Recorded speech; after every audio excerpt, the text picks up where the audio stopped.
नमः। इदं मैत्री संस्कृत संस्कृति प्रतिष्ठानं सम्प्रति वार्ताः श्रूयन्तां प्रवाचिका पूर्णिमा मुत्नाळ।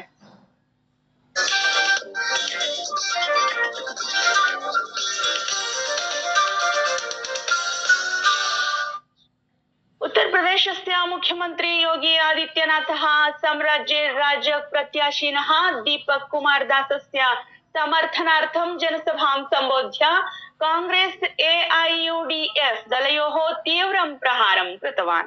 सः अवदत् यत् असम लव जिहाद भूमि जिहादियोः भूमिं न कर्तुं दास्यामः, अवैध प्रवेशकान् च चिह्नितां कृत्वा निष्कासयिष्यन्ते। काजीरंगा राष्ट्रीय उद्यानम् एकशृंग गण्डकस्य जैव विविधतायाश्च कारणेन विश्वविख्यातम् इति सः अवदत्। अहोम राजवंशेन विदेशी आक्रान्तृभ्यः प्रतिरोधः कृत्वा भारतस्य रक्षणे योगदानं कृतम्। लचित बोरफुकनस्य साहसं यूनां प्रेरणास्रोतः इति तेन उक्तम्। लोकसभा अध्यक्षः ओम बिर्ला शुक्रवासरे जनगणना 27,200 अंतर्गतं स्वगणना अभियाने सहभागी भूत्वा स्वपरिवारस्य विवरणम् अन्तर्जालपटले अभिलेखितवान्। तेन एक्स इत्यत्र सामाजिकमाध्यमे एतस्य सूचना प्रदत्ता, तथा नागरिकान् अपि अस्मिन् राष्ट्रीय अभियाने सक्रिय सहभागितां कर्तुम् आह्वानम् अकरोत्। बिर्ला उक्तवान् यत् जनगणना 27,200 प्रथमचरणस्य आरम्भः जातः, तथा तेन दिल्लीनगरे स्थिते स्व आवासे स्वगणना प्रक्रिया पूर्णा कृता। एतत् नवयुगस्य आरम्भः इति निर्दिश्य सः अवदत् यत् प्रथमवारं जनगणना पूर्णतया डिजिटल माध्यमेन सञ्चाल्यते, येन नागरिकेभ्यः स्वयमेव स्वपरिवारस्य विवरणम् अभिलेखितुं सौविध्यं प्रदत्तम्। एषा प्रक्रिया सुरक्षिता सुविधाजनका च इति तेन उक्तम्। उल्लेखनीयं यत् देशे जनगणना 27,200 औपचारिकतया 1 एप्रिल 26,200 आरब्धा।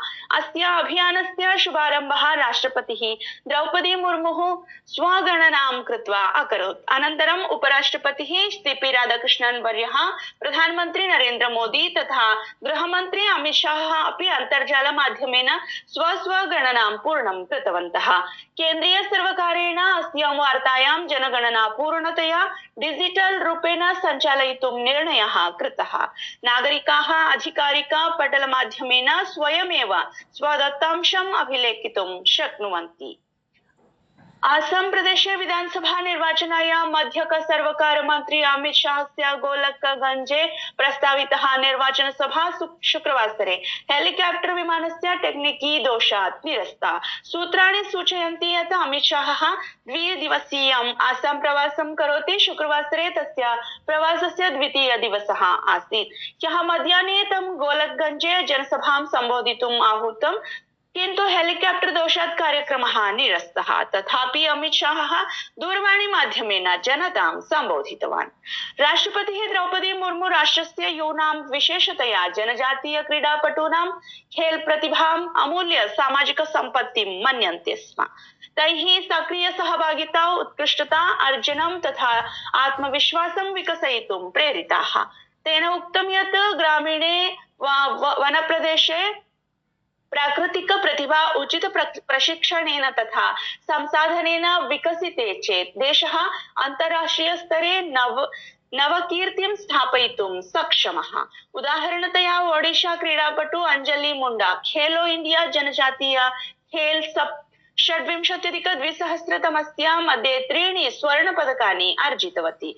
राष्ट्रपति ऐतिहासिक खेल परंपरा, खेलो इंडिया अभियानं, ग्रामीण जनजातीय क्रीडा अकादम्याः प्रशिक्षण व्यवस्थां च उल्लेखितवती, यैः युवभ्यः अवसरः भूमिस्तरीय मान्यता च लभ्यते।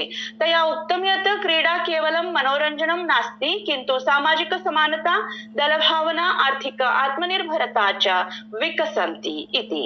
एथलेटिक्स डोपिंग उल्लङ्घनानां कारणेन भारतदेशः एथलेटिक्स इंटिग्रिटी यूनिट इत्यस्य नवीन सूच्याः अनुसारं शीर्षस्थानं प्राप्तवान्। राष्ट्रीय स्वयंसेवक संघस्य शताब्दी वर्षं समाजजीवने व्यापक परिवर्तनस्य एकं सशक्तं यात्रारूपेण अभवत्। Reserve bank of India Dubai निवासी एमिरेट्स सीएनबीडी धनागाराय आरबीएल धनागारमध्ये 74% अंशभागं क्रेतुं स्वीकृतिं प्रदत्तवान्। रॉयल चैलेंजर्स बेंगलुरु इत्यस्य विकेट कीपर बल्लेबाज जितेश शर्मा स्पष्टं कृतवान् यत् तेषां लक्ष्यं केवलं सम्मानं जेतुं न, किन्तु दीर्घकालेन बलं स्थापयितुम् अस्ति।